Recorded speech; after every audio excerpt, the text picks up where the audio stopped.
Today, I'm going to show you how to make this incredible rotating stand for painting cabinet doors, like this one. Or, for rotating anything else you want to do. But I use it for painting cabinet doors. And the incredible thing is, it breaks down for easy transport and storage.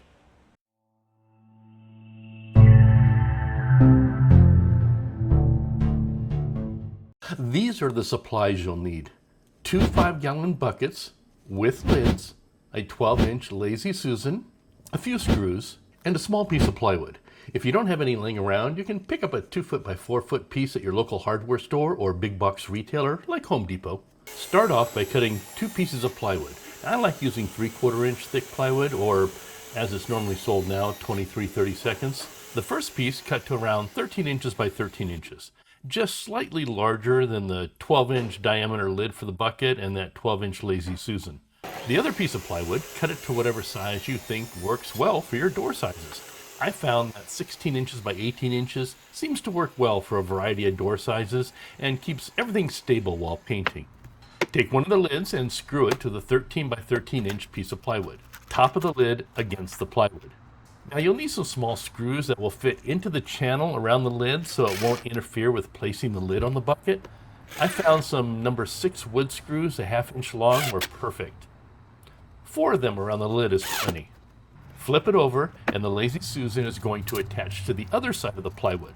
But before that, there's one other step. Take the larger piece of plywood and center the Lazy Susan on it. Now I drew a 12-inch square centered on the board using a scrap 2x4 as a straight edge, because, we know how straight 2x4s are. You're going to drill 4 holes through the plywood where the pre-drilled holes in the Lazy Susan are located. Now I put a couple short 10-inch machine screws in the first 2 holes, then rotate the Lazy Susan so you can get to the other 2 holes. The machine screws are just there to make sure the Lazy Susan doesn't move, because you need those 4 holes in the plywood to be bang on lined up with the holes in the Lazy Susan. You'll see why shortly. Now you'll take 4 1-inch long number 10 machine screws with nuts. Of course, going into my box of number 10 machine screws, I had every length except 1 inch. Naturally. 1 1/4 inch. So I used 1 1/4 inch. Place those machine screws through the holes in the Lazy Susan that you used to drill those 4 holes in the plywood, and secure them with a nut. Now make sure those screws only go through the top plate of the Lazy Susan, because you need it to rotate freely.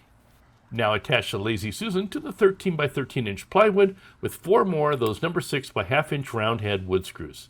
Try to get it close to center of the plywood. Now it's not that critical, just eyeball it.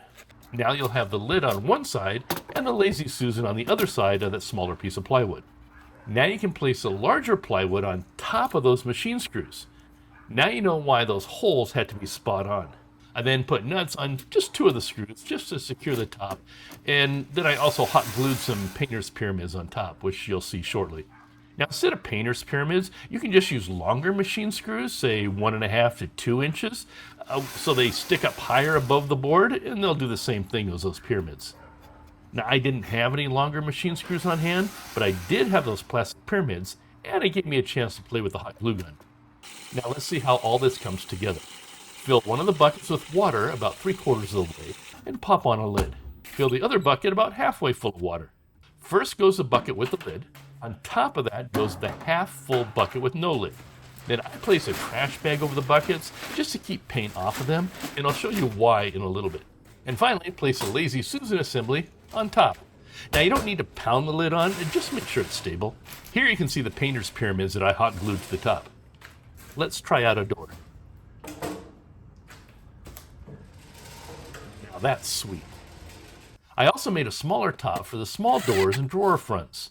Now I attached a 13-inch by 13-inch plywood to another lid, just like before, but then used a 6-inch Lazy Susan instead of a 12-inch, and just a small piece of plywood on top.